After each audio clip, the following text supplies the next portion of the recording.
নমস্কার বন্ধুরা, আবারও চলে এলাম একটি নতুন ব্লগ নিয়ে।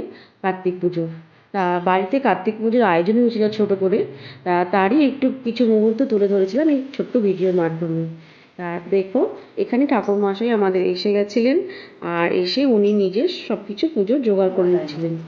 আর এখানে ছিল আমার কাকিমুনি, পিসিমুনি, সবাই মিলে একটু ঠাকুরমশার সাথে সাথে সহযোগিতা করছিল, আর ঠাকুরমশার হাতে হাতে আগিয়ে দিচ্ছিল কাজকর্ম।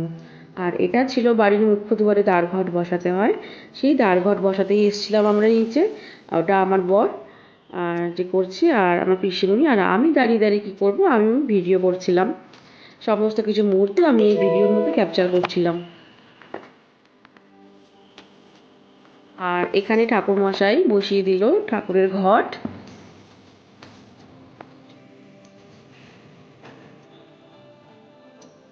এবার শুরু হবে পুজো। বাড়িতে এরকম ছোটোখাটো পুজো হলে খুব ভালোই লাগে, বলো? কিন্তু হ্যাঁ, খুব খাটনিও থাকে পুজোর পেছনে। আর এখানে চলে এসেছিল তারপরে ভোগ। এবারে ঠাকুরের ভোগ সব আমার বরই রান্না করেছে।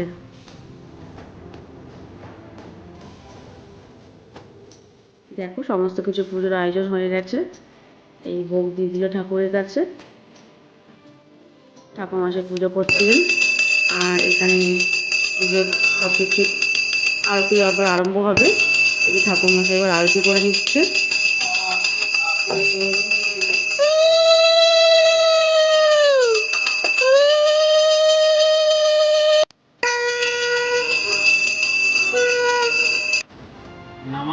আর এখানে আমরা বসে গেছিলাম অঞ্জলি দিতে। আর ভাইকে বলছিলাম একটু ভিডিও করে দে, তাই নিয়ে একটু মজা করছিল সবাই, হাসছিলাম ওই জন্যই আর কি। এই যে আমরা অঞ্জলি দিয়ে নিচ্ছি।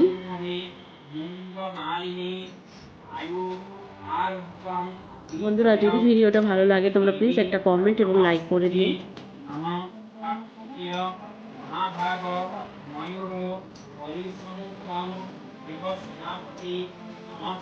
আর তারপরে অঞ্জলি দেওয়া হয়ে গেলে তারপরে একটু সবাই কথোপকথন হচ্ছিল, একটু গল্প হচ্ছিল। আর ঠাকুরমশাই এখানে পঞ্চামৃত রেডি করছিল। পুজোটা হয়ে এসেছিলো মোটামুটি, আর শুধু যজ্ঞটা বাকি ছিল। তার মাঝখানে আমরা একটু ফটো, গল্প, ভিডিও সব করে নিচ্ছিলাম। আর এই যজ্ঞ আমাদের আরম্ভ হলো। প্রায় 1 ঘন্টা মতন যজ্ঞ, 45 মিনিটের মতন যজ্ঞ করেছিল ঠাকুরমশাই।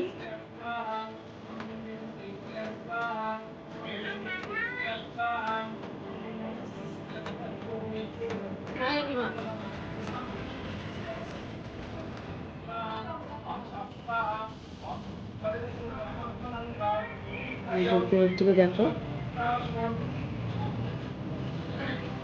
আর মাঝখানেও আমরা একটু ভিডিও মজা করে নিচ্ছিলাম, ফটো তোলা।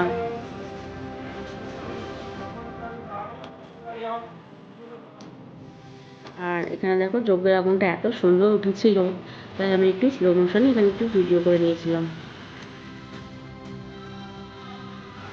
তাহলে যজ্ঞের আগুন যত উপরে উঠবে তত ভালো হবে যজ্ঞ। আর কিন্তু হয়ে এসেছিলো, এবার লাস্ট পজিশনে এবার আহুতি দেবে। ওটার জন্য ঠাকুরমশাই উঠে দাঁড়িয়েছিলেন, আমাদের নারকেল দিয়ে দিয়েছি।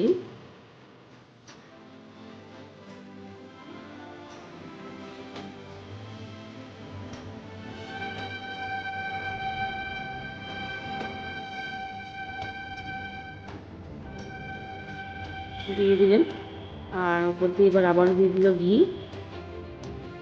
দেখেছো বন্ধুরা কত উপরে উঠেছে আগুনটা। আর এখানেই সমাপ্ত হলো যজ্ঞটা, আর পুজো এখানে সমাপ্ত হলো। তারপরে সব খাওয়া দাওয়ার পালা, একটু গল্প চলতো। এখানেই শেষ হলো আমার ব্লগটা। কেমন হলো বন্ধুরা জানিও, খুব ক্লান্ত লাগছিল। এই টাটা, ভালো লাগলে লাইক করে দিও।